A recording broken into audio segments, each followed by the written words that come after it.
வணக்கம் பிரபுகளே.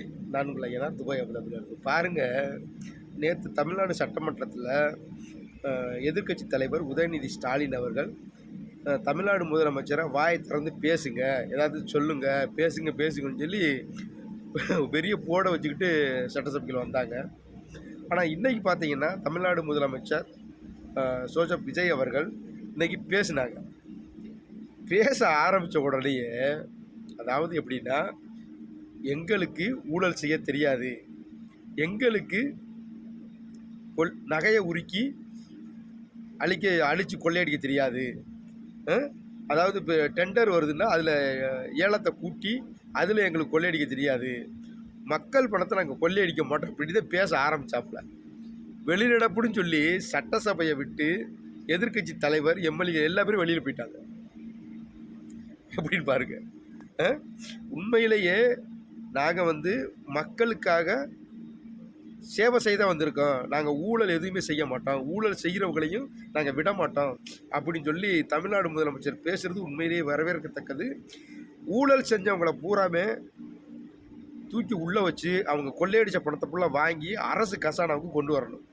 அதே மாதிரி ஒயின் ஷாப்பில் ஏகப்பட்ட முறைகேடுகள், அந்த காசை பூராமே இப்போ அரசாங்க இதுக்கு கொண்டு வரணும்னு சொல்லியிருக்காங்க.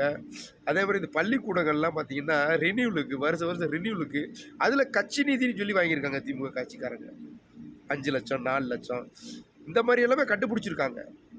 இந்த மாதிரி மக்களுக்கு நாங்கள் சேவை செய்ய தான் வந்திருக்கோம், நாங்கள் ஊழல் செய்ய வரலை, மக்களுக்கு தேவையானதை நாங்கள் செய்வோம், சரிங்களா, நாங்கள் வாக்குறுதிகள் கொடுத்துருக்கோம், அதை கொஞ்சம் கொஞ்சமாக நாங்கள் நிறைவேற்றுவோம், அதில் எந்த ஒரு மாற்று கருத்தும் கிடையாது, உடனே பண்ணுங்கன்னு சொல்லி எங்களுக்கு கொஞ்சம் டைம் கொடுங்க அப்படின்னு சொல்லி முதல்வர் பேசியிருக்காரு. உண்மையிலேயே இன்றைக்கி சிறப்பாக இருந்துச்சு அவருடைய பேச்சு. எதிர்கட்சி உள்ளே யாருமே இல்லை, பூரா வெளியூர் நடப்பு சொல்லி ஓடிட்டாங்க. உண்மையிலேயே தமிழக மக்களுக்கு ஒரு விடிவு காலம் பிறந்திருக்குன்னு தான் நம்ம நினைக்கணும். நல்லது நடந்தால் சந்தோஷம்தான்.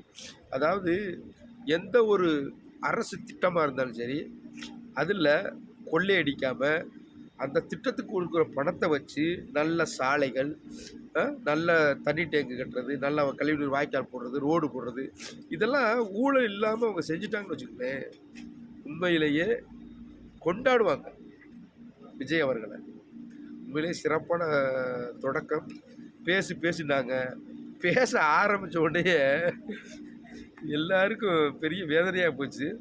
எதிர்கட்சிகள் திமுகவும் அதிமுகவும் எவ்வளவு பணங்களை ஊழல் பண்ணி சேர்த்து வச்சுருக்காங்க சொல்லுங்கள் பார்ப்போம். ஒரு சாதாரணமாக எம்எல்ஏவாக இருப்பாங்க. எம்எல்ஏ ஆகிறதுக்கு முன்னாடி பார்த்தீங்கன்னா ஒன்றும் இருக்காது. 5 வருஷம் எம்எல்ஏ இருந்தாலும் பார்த்தீங்கன்னா அவர் பல கோடி ரூபா. இந்த மாதிரி திமுக அதிமுக அரசியலுக்கு வர்றதுக்கு முன்னாடி அவங்களுடைய சொத்து மதிப்பு என்ன, இப்போ அவங்களோட சொத்து மதிப்பு என்ன, இந்த இதுகளை கணக்கு பண்ணாலே நிறையா பேர் ஜெயிலுக்கு தான் போவாங்க. ஜெயிலுக்கு போகிறதெல்லாம் பெரிய விஷயம் இல்லைங்க. அவங்ககிட்ட இருந்து அந்த பணத்தை பிடுங்கி அரசாங்க கசனாவுக்கு கூட சேர்க்கணும்.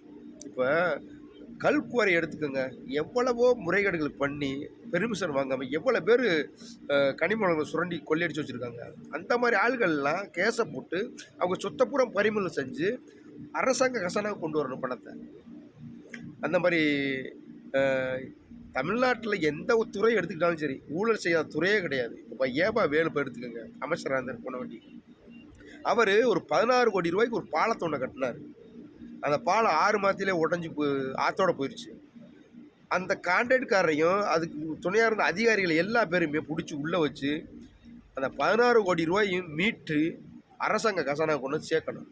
இந்த மாதிரி ஒவ்வொரு துறையிலையும் ஊழல் செஞ்சவங்களை தூக்கி உள்ளே வச்சு அவங்க எவ்வளோ செலவு பண்ணியிருக்காங்களோ அந்த பணத்தை ஃபுல்லாக எடுத்து தமிழ்நாடு அரசு கசானாவுக்கு கொண்டு வந்து சேர்த்துட்டாங்கன்னு வச்சுங்களேன், மிகப்பெரிய வெற்றி தான். பார்ப்போம், அப்படித்தான் நடக்கணும். என்ன செய்வார்னு பார்ப்போம் தமிழ்நாடு முதலமைச்சர் விஜய். நன்றி உறவுகளே.